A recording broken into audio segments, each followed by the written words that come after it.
Hello everyone, this is Dr. Vishal Trivedi from Department of Biosciences and Bioengineering, IIT Guwahati. And what we were discussing about the transport of material into the cell.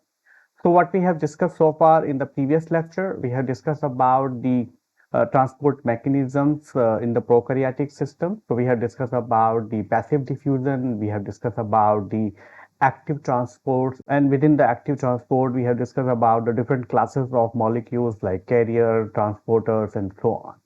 So with these discussions, it is clear that you require a very well organized machinery for facilitating the transport of materials. Now, if you see the different types of material, what you see here is that some of the materials are very easy to transport, such as the gases like oxygen or the carbon dioxide, which are being transported to the cell surface or the lungs in the case of human system, right? And some other also molecules like hydrophobic molecules like benzene or the small molecules like ethanol or water are also readily being taken up. There is no system required for taking up these molecules. Then apart from that, some of the molecules are charged molecules, or they are also a molecule where you are actually requiring a special machinery for transport. So in the previous lecture, we discussed about the prokaryotic system. Now in the today's lecture, we are going to discuss about the eukaryotic system and how the machinery is different in the eukaryotic system. If you recall, in the previous lecture also I said that these are the processes which are occurring into the prokaryotic system, but these are not exclusive methods. These are actually could happen into the eukaryotic system as well, right? So when you talk about the transport of these material across the plasma membrane, you are actually going to have the different mechanisms as per the requirement of that particular organisms or as per the machinery of that particular organism, right? If you talk about the eukaryotic system is much more complicated, and eukaryotic system requires the much more organized system so that you can be able to take up the material more precisely, right? So these molecules, what we talk about, like the gaseous molecules or the hydrophobic molecules or the polar molecule, even like the water and the other molecules, could be able to cross the membrane, right? So permeability of these molecules are very much into that, right?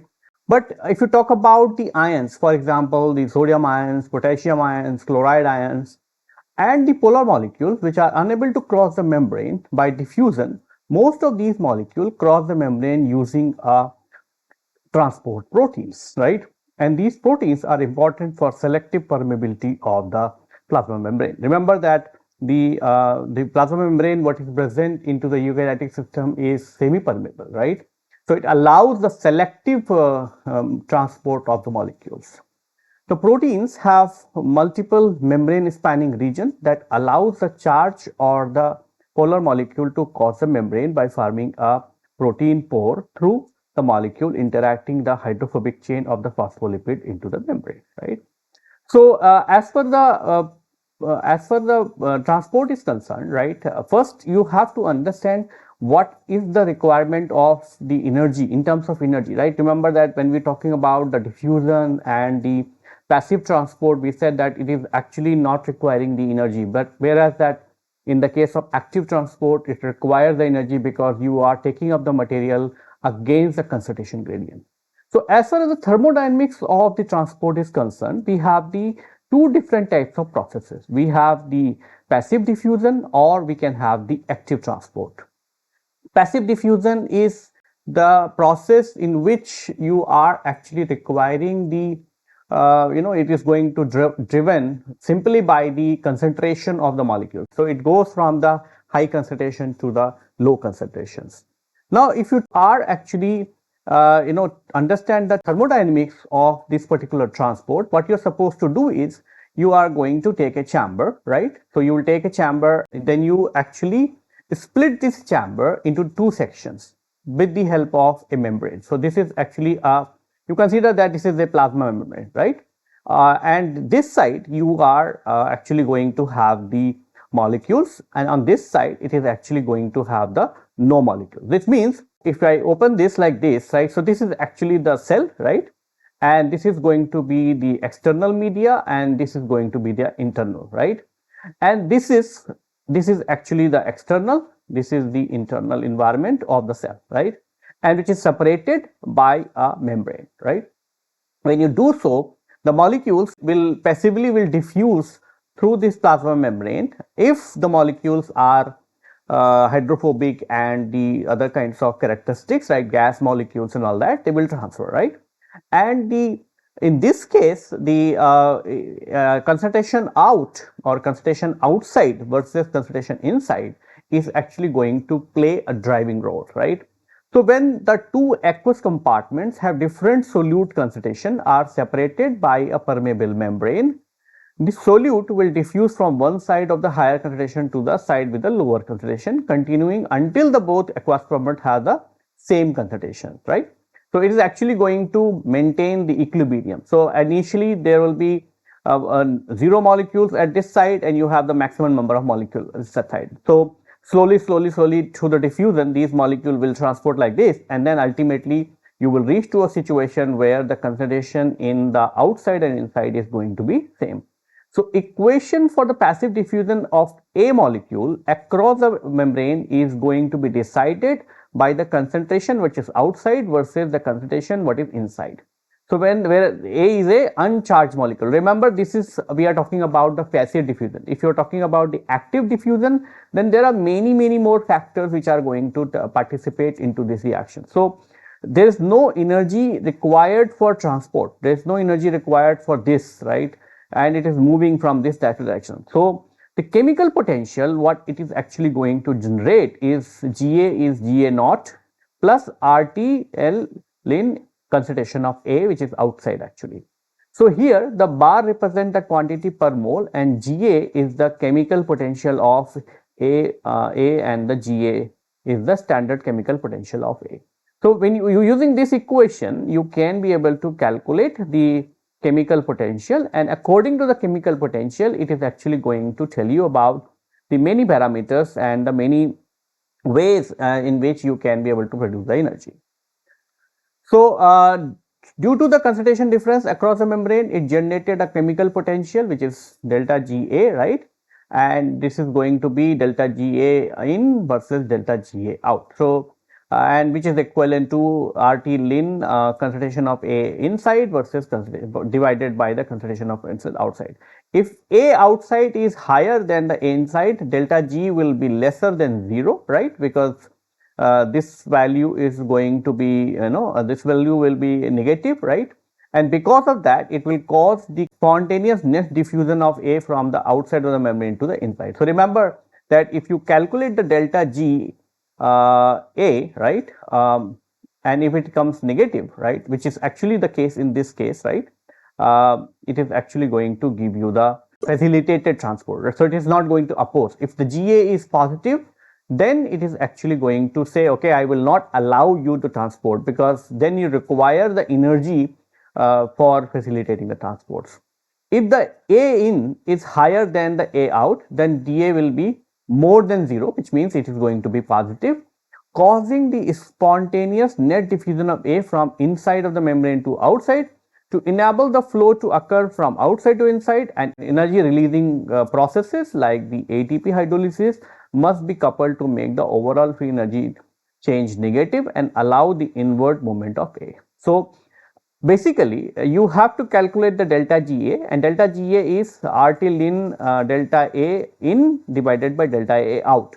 So this is the concentration of A inside, this is the concentration of A outside. If this value is higher, then the total value of delta Ga would be negative, and when it is negative, it is going to be allow the spontaneous movement of A from outside to inside.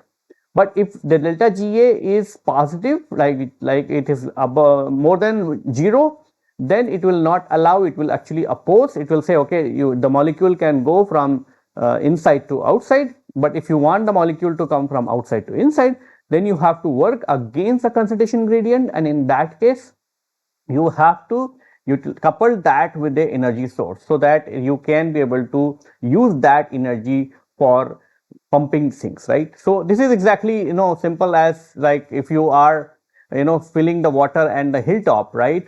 And you have a person here, right? Then the water will spontaneously will come from that side to this side, right? But if you want this water to go back, right, then you have to spend the energy into the system, right? And that's why we require a lot of pumps and all those kind of systems to to deliver the water, right? Because then you are working against the gravity. Exactly the same way you are working against the concentration gradient if the concentration inside is higher than the concentration outside. So when the molecule's membrane separates the ions having the opposite charges, an electrical gradient form across the membrane. This difference in charge creates a membrane potential denoted as the psi or Vm, and it is measured in volts. The membrane potential creates a force that resists the ion movement that would increase the potential further and encourage the movement that would reduce it. Therefore, the spontaneous movement of a charged solute across a membrane is determined by both its concentration gradient and the electrical potential differences. So, in the previous examples, if you remember, we have assumed that the molecule is uncharged, right? But if the molecule is charged and if the charged molecule is going to be delivered into the cell, then it will not only going to change the concentration of that particular molecule, it is also going to bring the additional charges. And when it brings the additional charges, then it is actually going to change the membrane potential, right? Because initially the membrane potential would be 0 volt, but if there is a one proton which is going to enter into the cell, then the electrode potential would be -1, right? And -2, -3, -4, like that, right? So because of that, it is the cell has to work against the two different processes. One, it is actually going to work against the concentration gradient, and the other is it has to work against the electrode potential difference, which means it has to work against the charges also. And if you combine these two values, right, if you combine the effect of chemical and the electrical gradient, then it is going to be called as electrochemical gradient or the electrochemical potential. In that case, the delta GA, it would be GA in minus GA out plus ZAF in minus out, right? So basically you are bringing one additional factors for measuring the electrical gradients, right? And in that case, delta GA would be like RT ln delta A in by delta A out plus ZAF and the difference of the charges, right, or electrode potentials. So if the delta is delta in minus out, the delta GA is the electrochemical potential, ZA is the ionic charge of the A, and F is the Faraday constant. So this is Faraday constant, ZA is the ionic charge of the A, which means like, for example, if it is a proton, then ZA is going to be 1 and so on.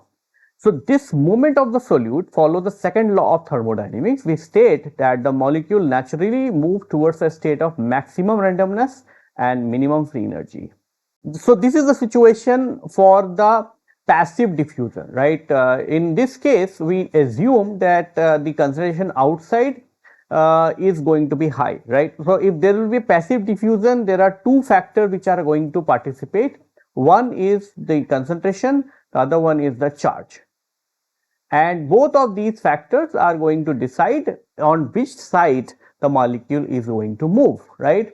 And we have taken an example of uncharged molecule. We have taken an example of when the molecule is going to be charged and it does not require the receptors, it does not require the transporters.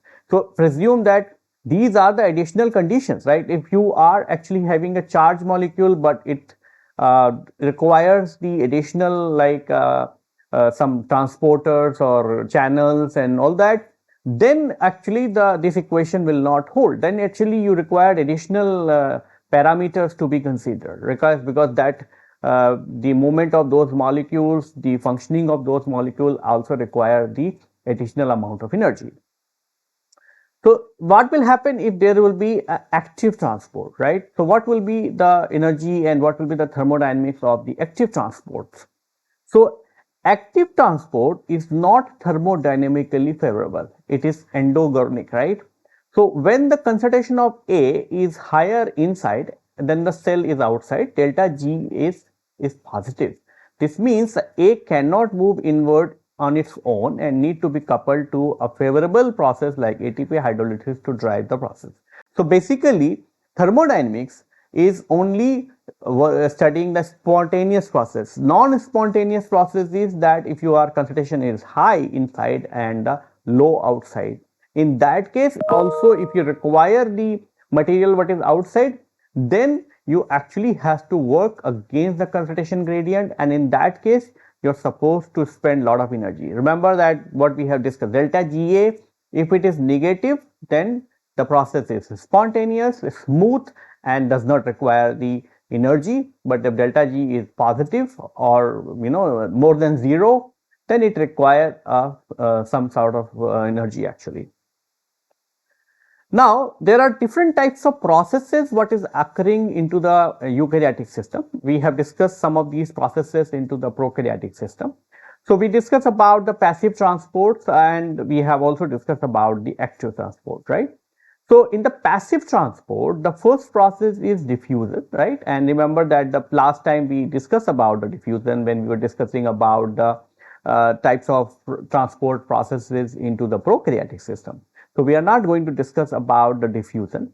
Now we'll discuss about the facilitated diffusion. So remember that the facilitated diffusion is different from the normal passive diffusion, right? So passive diffusion is where which is going to be where the concentration gradient is going to work, but facilitated diffusion is something different, right?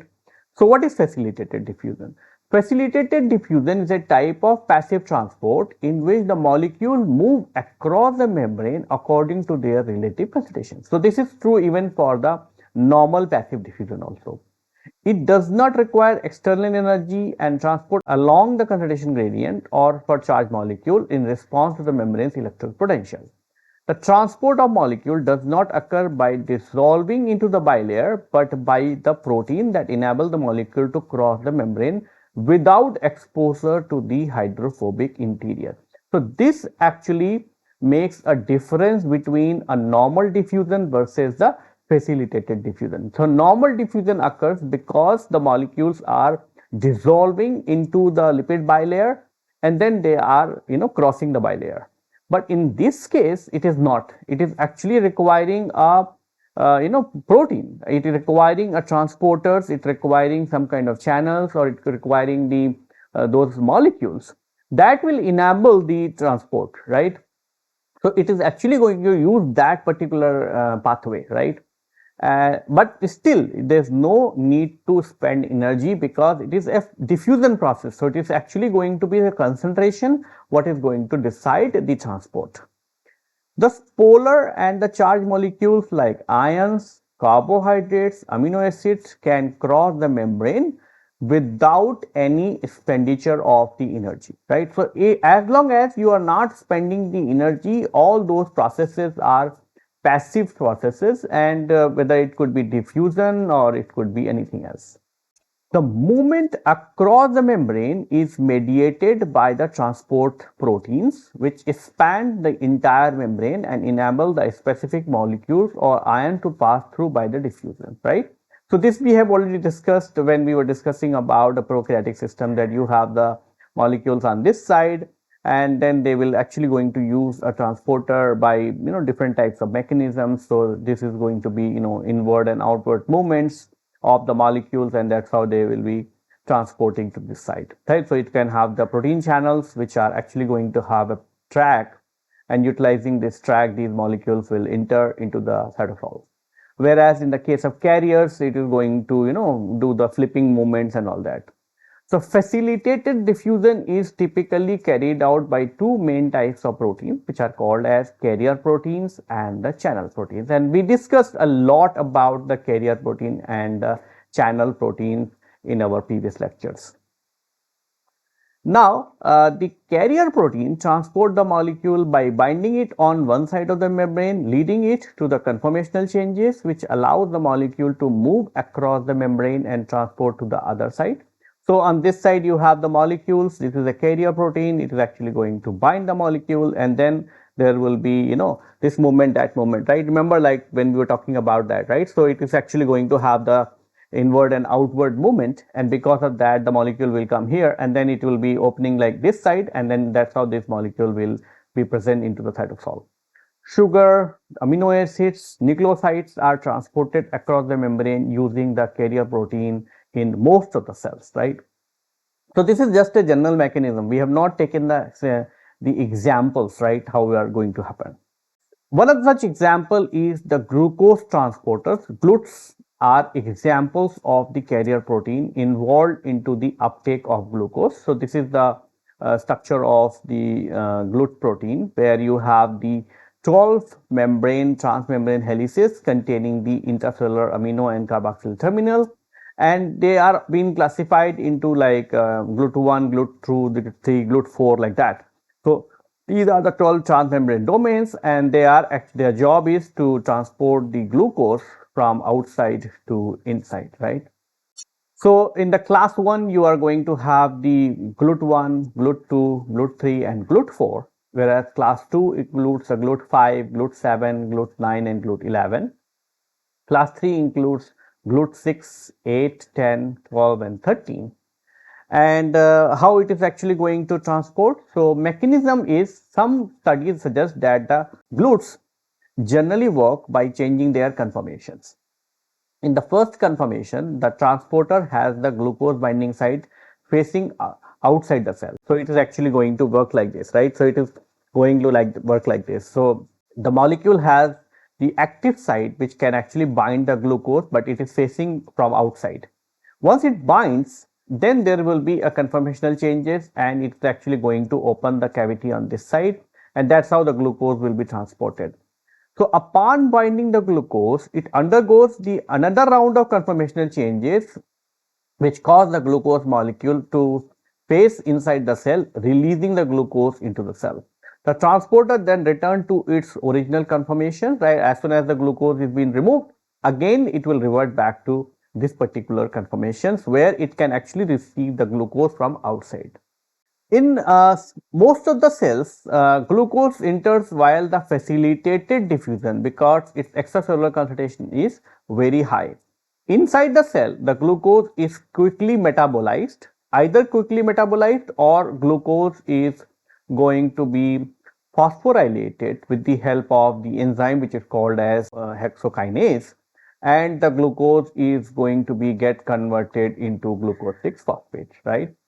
So all the glucose molecules are either be present as a glucose 6 phosphate, or it will be get converted into glucose 1 phosphate, and then the glucose 1 phosphate is going to be used as a substrate by an enzyme which is called as glycogen synthase, and that's how it is going to be get converted into glycogen. So but this reaction is not occurring in all the cells. It is only occurring into the muscles or the liver cells. But this reaction is occurring in all the cells. As soon as the glucose is entering into the cell, it is not remain as glucose. It is going to be phosphorylated, and that's how it is going to produce the glucose 6 phosphate, and then it will enter into the metabolism. It is going to be utilized. But some portion of the glucose is going to be converted into this portion, and that's how it is actually going to be used for storage, so that you can use this particular glucose in the starvation condition.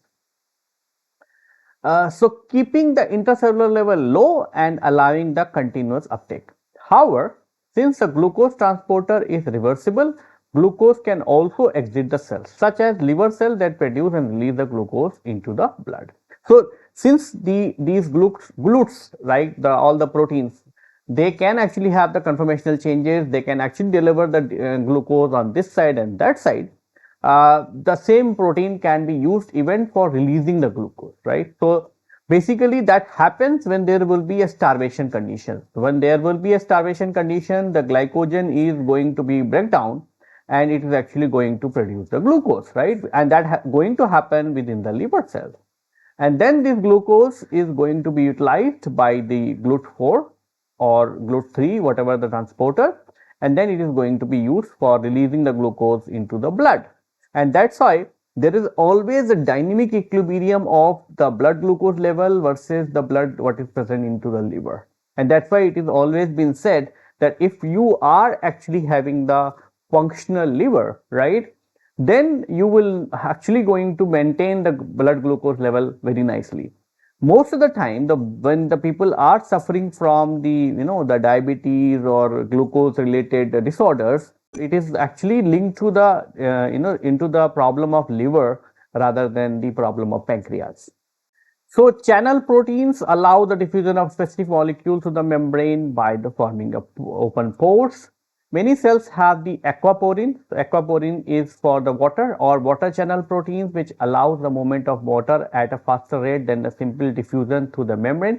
So facilitated diffusion is actually it is very rate is fast, right, compared to the normal passive diffusion, right, because the passive diffusion is only going to occur through the normal concentration gradients.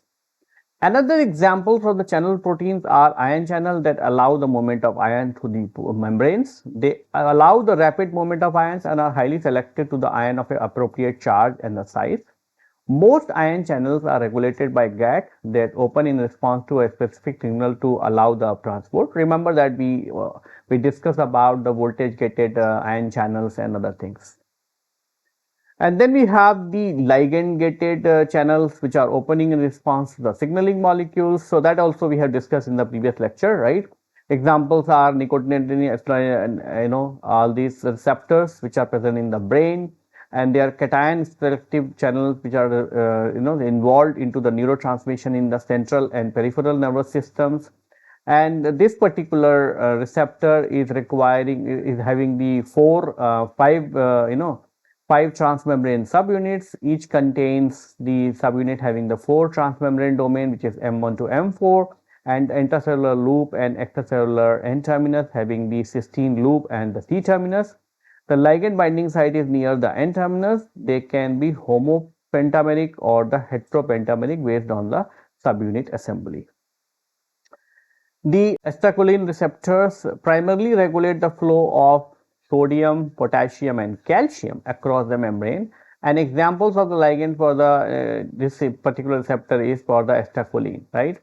So when the acetylcholine can exist in the different conformational states, the receptor mostly has 2 acetylcholine binding sites. Ligand binding causes the stabilization of the open state that allows the movement of a cation for a few milliseconds and then close back to a resting state.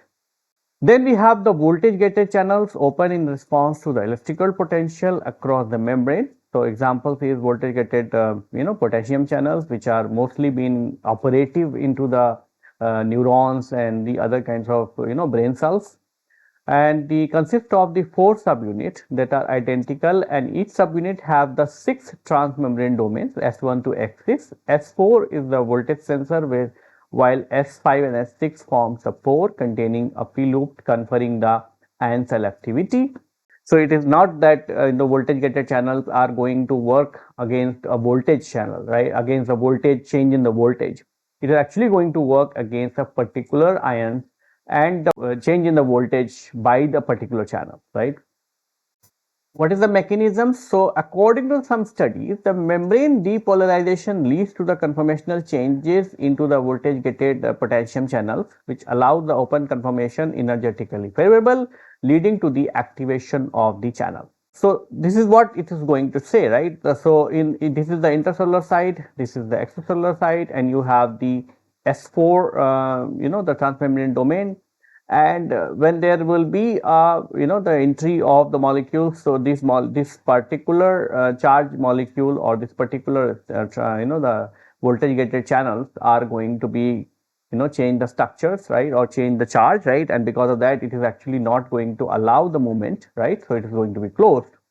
But when there will be it's going to open, right, when there will be a depolarization, it will be get open, and that's how it is going to allow the movement.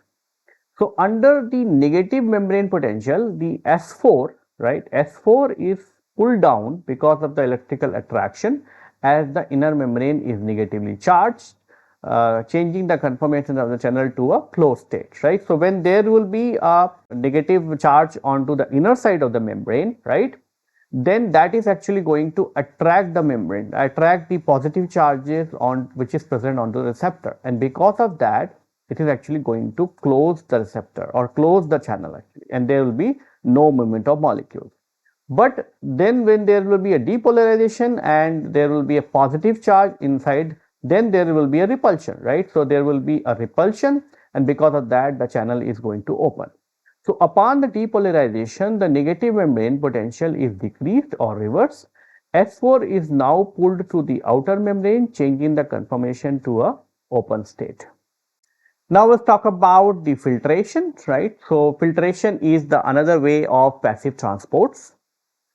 So it is also called as the method of passive transport that relies on the pressure gradient. So molecules are transported from a region of high pressure to the low pressure. Filtration is a non-specific, meaning molecule pass through the based on their size and the pressure gradient rather than being selected. Thus, molecules that are small enough to pass through the membrane can be transported. The force driving this movement is called as the hydrostatic pressure. One example is the capillary exchange. So hydrostatic pressure drives the fluid transport between the capillaries and the tissue. Capillary hydrostatic pressure specifically refers to the pressure exerted by the blood against the capillary wall. CHP pushes the fluid out of the capillaries into the tissue. So this is actually a way in which the lymph, right? Remember that we have the lymph fluid, right? Lymph is actually getting into the blood and coming out of the blood, and you know that the lymph is actually circulating throughout our body so that it can actually clean the body, and that's how it collects all the debris and those kind of molecules, right? On the other hand, the lymph is also providing the nutrition, right? So same way, when the blood is flowing with a high pressure within the capillaries, and when it reaches to the end of the capillaries, the fluid which is present into the blood comes out and then it goes into the neighboring tissue, and that's how it provides the nutrition into the neighboring tissue. Same way, when the pressure is, it is also taking up the molecules from this particular site. So from the tissue site, it is giving the nutrition, it is giving the oxygen, and then at the same time it is collecting the carbon dioxide, it is collecting the waste material, and so on. As the fluid moves into the tissue, the interstitial fluid hydrostatic pressure rises and opposing the CHPs or opposing this movement. CHP from the arterial pathway is usually higher than the FHP because the lymphatic vessels continuously absorb excess fluid from the tissue. This fluid movement moves out of the capillaries into the tissue, right? So filtration is one of the very important mechanism through which the body is giving some molecules simply by the diffusion through from the blood capillaries and all that, and one of such mechanism is being used for delivering the oxygen, right? And on the other hand, taking up the carbon dioxide from the tissue sites. Then we have the osmosis. So osmosis is also a passive transport. Osmosis is the movement of water molecule through a semi-permeable membrane from an area of high water potential to an area of lower water potential. Example is capillary exchange. Osmotic pressure, also known as oncotic pressure, drives the reabsorption by driving fluid from the interstitial fluid back into the capillaries. It is determined by the concentration of gradient of solute between the blood and the tissue fluid.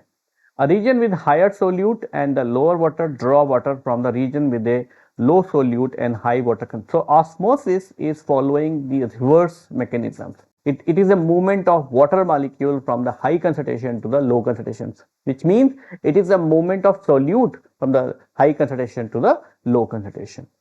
So when the blood colloidal osmotic pressure or BCOP is generated by the plasma protein that cannot cross the capillary movement, this creates a high solute concentration in the blood, then in the interstitial fluid, drawing water back into the capillaries. So this is actually a mechanism through which the kidneys are working also, right? So kidneys are absorbing, nutrients from the waste material and so on. So they are actually using the mechanism of osmosis.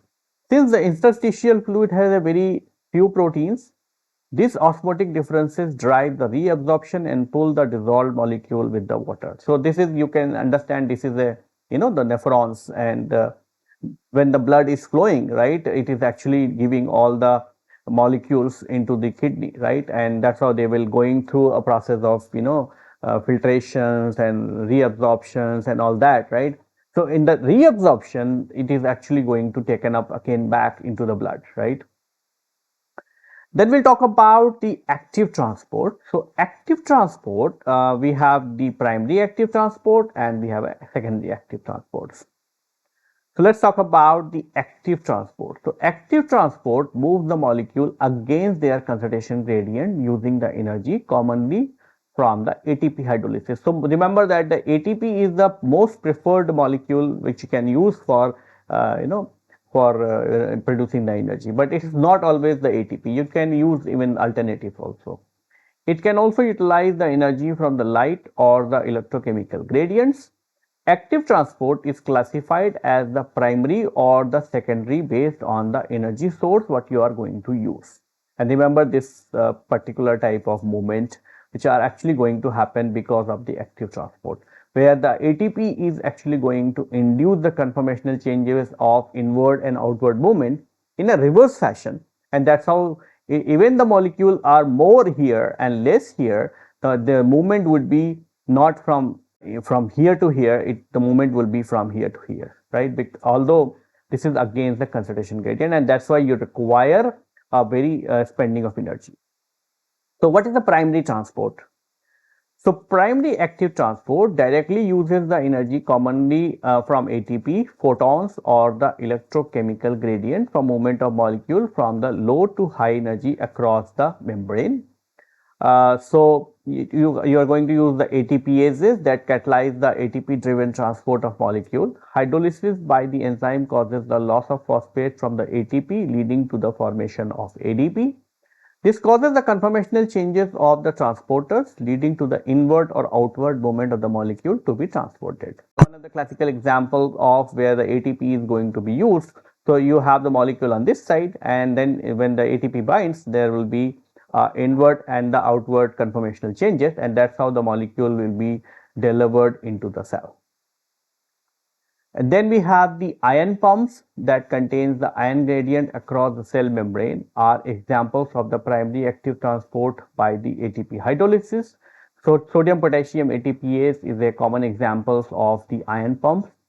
So sodium potassium ATPase is going to utilize the ATP, and that's how it is actually going to throw the the sodium outside, whereas the sodium is high on this side, right? So high is on this side, and it is actually going to take up the potassium, and this is what it is going to happen in the neurons, and that's how there will be a conduction of electrical pulse, right?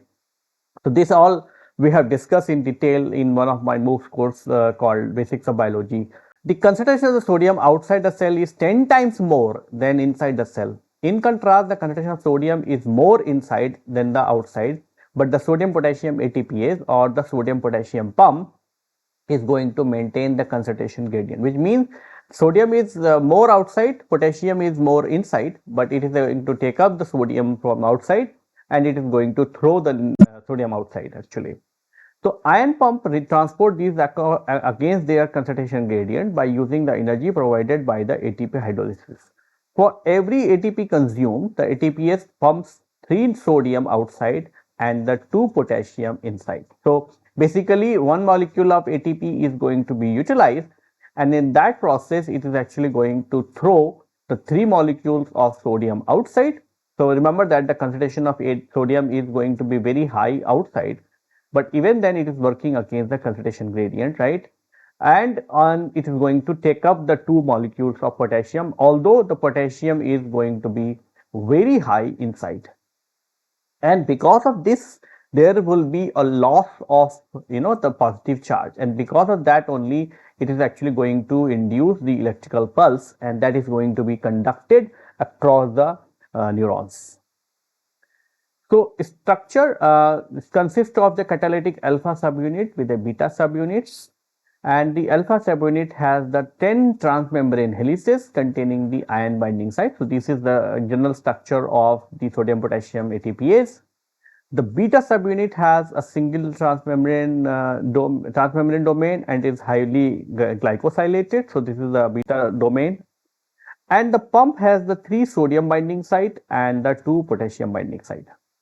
So basically this is having 10 transmembrane helices. You can have like 1, 2 like that, right? And the 10th one, and then you have the beta subunit, which is actually going to have the the heavily glycosylated transmembrane domains. How it's going to transport the sodium? So it is actually going to have the conformational changes between the two main states. One is called E1 state, the other one is called as E2 state. So E1 state has a high affinity of sodium and it is open to the cytoplasm, right? Whereas E2 has a high affinity for potassium and it is open to the extracellular site. So remember that it is going to have the two states. One is E1, the other one is called E2. E1 has the very high strong affinity for sodium, which is outside, right? And the E2 has a very high strong affinity, which is actually from inside, right? So sodium ions first bind to the high affinity site inside the cell, stimulating the ATP hydrolysis and phosphorylation of the form. So what happens is the sodium is going to bind, right? And so this one is going to bind the sodium from inside, and as soon as it binds, it is actually going to induce the hydrolysis of the ATP, right? And once there will be hydrolysis of ATP, it is actually going to induce the conformational changes, and because of that, the sodium is going to pumped outside. When the sodiums are going to be pumped outside, then it is actually going to have the acquire the E2 state, right? So this causes a conformational changes that exposes the sodium binding site to outside, reducing their affinity for sodium and releasing it into the extracellular space. Once this happens, the sodium is going to be released, and it at the same time it is also going to expose the potassium binding site or K+ binding site, which means it is going to acquire a E2 state, right? And the E2 has a very strong binding for the potassium, right? So as soon as it is going to acquire the E2 site, right, it is going to bind the potassium. And then simultaneously high potassium binding sites are exposed onto the cell surface, and binding of the extracellular potassium causes the hydrolysis of the phosphate group that was attached to the pump, and this causes another conformational changes that exposes the sodium binding to the acetosol and releasing the potassium inside the cell. So as soon as the potassium is binding, that binding is inducing the conformational changes, and because of that, the phosphorylated group is going to be removed from this sodium potassium ATPase, and then it is going to induce another round of conformational changes, and because of that, the sodium is going to be delivered, and then it is again reaching back to the E1 state, where it will again bind the another molecule of potassium, right? So it will again bind the 3 molecules of potassium, again there will be a binding of ATP and so on, and then again the same cycle continues. So basically it is having the E1 state where it is actually going to bind the sodium, which is from inside, right? And then once it binds, there will be conformational changes, and because of that, the sodium is going to be transported outside. So sodium is going to be transported outside, and the molecule is going to be get converted into the E2 conformations, and E2 is actually going to bind the potassium, and the potassium is again this will reverse, right? And E2 is going to form the E1 conformations, and potassium is going to be delivered inside. And in this process, one molecule of ATP is going to be consumed. Then we have the secondary active transports. So secondary active transport moves the molecule from low concentration to high concentration using energy from an ion gradient instead of the ATP. It functions through the electrochemical energy generated by the ion pumps and can include the symporters and the antiporters. Symporters utilize the molecule of one molecule in the direction of its concentration gradient for the transport another molecule against its concentration gradient. Both particles move in the same direction. So symporters are moving in the same direction, whereas the antiporters are moving one molecule from its down its concentration gradient. That energy is used to transport another molecule up its concentration gradient. So it moves the molecule in the different direction, which means one molecule is moving this direction, the other one is going in this direction. Then we have the sympoters. So we'll take an example of one example. So sodium gradient created by the sodium potassium pump serves as an energy source commonly used to drive the active transport of sugar, amino acid and iron in the mammalian cells. Epithelial cell is the intestine use active transport driven by the sodium gradient to absorb the dietary sugar and the amino acids. For example, the glucose uptake is mediated by a transporter that simultaneously moves the sodium ions and the glucose molecule into the cell. The energy for the glucose uptake comes from the flow of sodium down its electrochemical gradient. So remember that the secondary transporters are where it is actually going to draw the energy from the electrochemical gradient or electrochemical potential rather than the ATP or any other of the phosphorylated molecules. So you have the primary active transport, you have the secondary active transport. Primary active transport is going to use the energy in the form of ATP. Secondary active transport is going to use the energy in the form of the electrochemical gradient. So a family of glucose transporter called sodium glucose linked transporter or SGLTs are involved in the active transport of glucose. Two members of the protein families are SGLT1 and SG both functioning as the sympoters. Both the proteins have the 14 transmembrane helices. SGLT1 facilitates glucose absorption in the small intestine while SGL2 is involved in a glucose reabsorption into the kidney. SGLT1 co-transport two sodium ions and one glucose molecules into the cell. In contrast, the SGL2 co-transports one sodium with the one glucose molecule. So this is the structure of the SGL2 and where you have the 14 transmembrane helices. Then what is the mechanism? The model suggested for the glucose uptake by the SGL2 is the alternating access molecules. So upon binding a single sodium ion, the transporter undergoes conformational changes to outward facing conformations. The conformational change promote the binding of the glucose depending upon the concentration of the sodium across the membrane. Glucose and sodium are then released into the cell by an inward facing conformations. Then we have the antipoters. So antipoters are where you are going to have the molecules in the movement of molecule into the opposite direction. So sodium calcium exchangers are the family of membrane protein that mediate the entry or the exit of calcium across the cell membrane.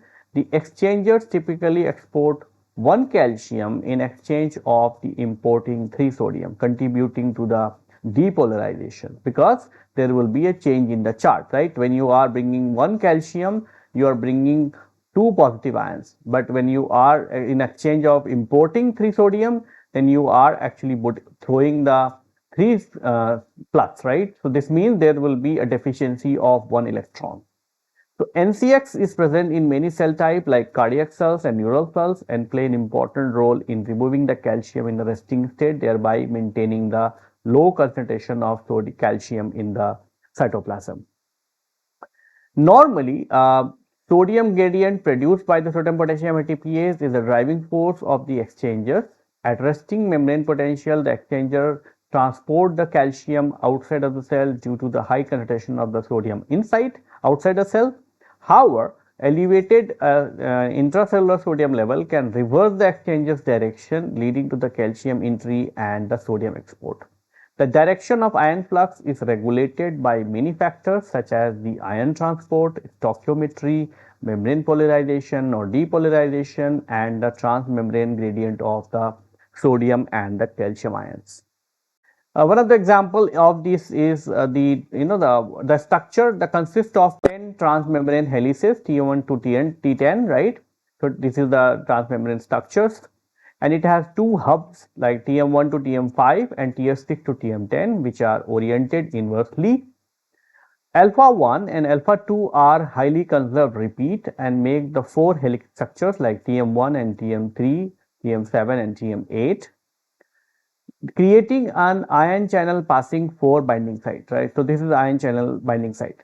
The 2 hubs are connected through TM5 and TM6 by a cytosolic F loop, and the loop contains many regulatory sites. The regulatory sites what are present in this loop is the XIP, which is called as the autoinhibitory XIP domain. Then we have the sodium potential in sodium inhibitory domain. Then we have a THB, this is a THB, right, which is called as 2 helix bundle domain. Then we have a CBD1, which is a calcium binding regulatory domain 1. Then we have a CBG2, which is a calcium binding regulatory domain 2. Then we have a CAL, which is calmodulin binding domain. And then we have also PAL, which is called as palmitylation domain. What is the mechanism? How the antiporters are working? So a proposed model explains the process of inactivation of the cardiac ACS1 induced by the sodium and its activation by the intracellular calcium. Inactivation of the exchanger occurs operating in reverse mode with the sodium efflux and the low concentration of the intracellular calcium. The exchanger is sodium plus loaded with the inward facing state. When there is a high concentration of the intracellular calcium, its binding induces a conformational changes causing the activation of the exchanger for ion transport. Now, what is the difference between the mediated versus non-mediated transport? So you have the mediated transport, you have the non-mediated transport. The transport of the molecule does not occur by the diffusion through the membrane, but by means of membrane proteins like the pores, channels, carrier protein, and the pump. In contrast, a non-mediated transfer, it occurs through a simple diffusion across the membrane. So it is, where the concentration gradient is going to work. The transport protein spans the transmembrane and provide an aqueous environment for the transport of molecules that are not suitable into the phospholipid. The molecule does not require the transport protein. It can include both active mediated and the passive mediated transport, and it only includes the passive transport. So in the non-mediated transport, you can only have the passive transport. Examples are glucose transporters, ion channels, and the ATP dependent pumps. Here the examples are gases like oxygen, carbon dioxide, small non-polar molecule like benzene, and so on. Now, in terms of uptake kinetics, the differences are that in the graph, like if you are solute flux, how the transport in occurring, right? Remember that the non-mediated transport is thermodynamically more favorable versus the mediated transport, because the mediated transport could be linked to the energy. Mediated transport require a particular additional transporters and so on.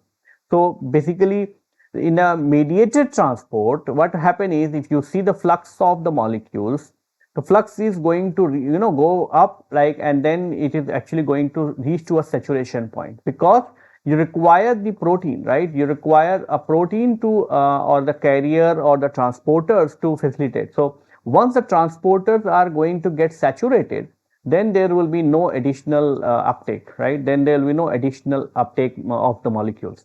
Whereas the non-mediated transport, it is completely being governed by the concentration of the molecule. So it is actually going to be linear as the concentration of the molecule. So the rate of flux is also going to be linear to the concentration. So as the concentration is very high to high and high, the molecules will be transported across the cell membrane. So for non-mediated transport, the flux increases linearly with the concentration gradient, whereas for the mediated transport, there is a saturation effect caused by the limited number of transport proteins. Once enough proteins are present to constantly occupy all proteins, maximum flux is attained, and increase in concentration would not overcome the limit, right? So non-mediated transport is going to be, since it's following the saturation kinetics, it is actually going to be more specific. So it is actually going to, can be regulated. Whereas in the non-mediated transport, it cannot be regulated. If you have a large quantity of glucose outside, or if you have a large quantity of XYZ molecule, and if it is passively can diffuse, then all the molecule will be delivered into the cell, irrespective of whether cell wants or cell does not want, right? So the membrane transport facilitators or the membrane transport proteins are specialized proteins that consist in the movement of a molecule substance across the cell membrane. These proteins can function in different ways, including the passive transport or the active transport, which requires the energy like the ATP hydrolysis. They can also include the channels, carriers, pumps, which help to move the ion molecules and other substance that cannot diffuse freely through the lipid bilayers. Then we'll talk about the specific classes, or we'll take some examples. So we can take the example, one example of the calcium ATPase, the other example we'll take the proton pumps, just to explain you how the transport phenomena is occurring in both of these cases. So in the case of calcium ATPase, the calcium ATPase are the pump located into the plasma membrane and the membranes of many organelles, like for example the endoplasmic reticulum, right? And they actively transport calcium ion against their concentration gradient. One example is the plasma membrane, the calcium ATPase, PMCA, which belongs to the P-type ATPase family. These pumps utilizes the ATP by forming a transient phosphorylated intermediate during the transport cycle. It works like calcium ATPase stoichiometry. Thus, hydrolysis of one ATP is required for each calcium ion transported. So it's very, very, energy driven process. The pump has high affinity for the calcium. So this is the structure of the calcium ATPase. It is proposed to have the 10 transmembrane domain and has a two large intracellular loops. So this is the intracellular loops, right? What you have, and a short loop link the domain on the external side. The cytosolic loop between the domain 2 and domain 3, like this one, right, is termed the transducer domain, having many important sites such as the acidic phospholipid binding domain. These phospholipids are responsible for increasing the calcium affinity for the pumps. Then we have the cytosolic pump loop between the domain 4 and 5 also has a significant site such as the ATP binding site. The loop contains the catalytic center. The carboxy terminal tail sites such as the calmodulin binding domain or CMBD. CMBD is a autoinhibitory domain and the binding of calmodulin removes the autoinhibition from the pump. What is the mechanism? So mechanism is explained by the E1 and E2 model. So remember that what we have discussed in the past, like it is going through a cycle of E1 to E2, right? So the pump alternate between the two conformation where the E1 was having the more affinity for sodium and E2 was having the potassium. So exactly the same way here also it is going to follow the E1 conformation.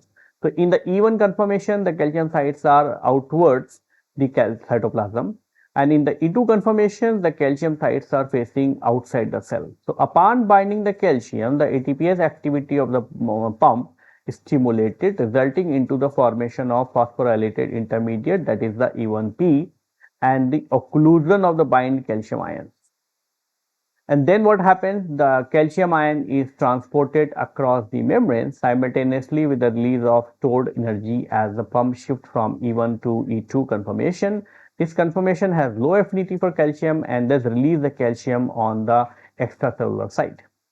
Afterwards, the phosphoenzyme undergoes hydrolysis and the pump transitions from the E2 to E1. So this will be restoring the conformation so that it can again go for one more round of calcium transport. The outward movement of the calcium, which carries the positive charge, is at least partially balanced by inward movement of proton to help maintain the charge neutrality across the membrane. Now let's talk about the proton pump. So proton pump is very important. It is being utilized very extensively into the mitochondria and the chloroplast for producing the energy, right? So proton pumps are membrane proteins which are moving across the proton across the membrane, thereby establishing and maintaining an electrochemical proton gradient, and they are involved in primary active proton transport. So proton pump can derive energy from the various processes like the light energy, energy rich metabolites, and etc. Then we have the VATPases or the vacuolar type H plus ATPase that is present into the lysosomes, and that is important for maintaining or producing the low pH within the lysosomes. And they can also be found into the endomembrane of organelles like vacuoles, lysosomes, Golgi apparatus, and etc. And this is a typical examples of the VATPase, although we have also discussed about the other ATPase as well, right? So ATP synthase, when we were discussing about the ATP synthase, it is like having the similar kind of structure. So it contains the two major functional domains that are called as V1 and VO. And V1 is, it is a soluble domain. It contains the 8 different subunits and has the 3 catalytic sites formed by the subunit A and B. For the ATP hydrolysis, the subunits are present in the stoichiometry of A3, B3, CD, E3, F, G3 and H. The VO is a membrane embedded domain. It contains up to the 5 subunits. The subunits are present in the stoichiometry of this, and it plays a role into the proton translocations. Then the VATPs function as a rotatory motor, right? And consisting of both stationary and the rotating components. So this is a stationary component and this is the rotatory components. So this consists of the A3B3 hexamer with the 3 ATP binding pockets, 3 peripheral EG stalks, and the subunit CHA. Whereas the rotor consists of the central stalk of subunit D and F linked to the subunit D and A protolipid ring of the C and D. Subunit E is possibly a stator subunit.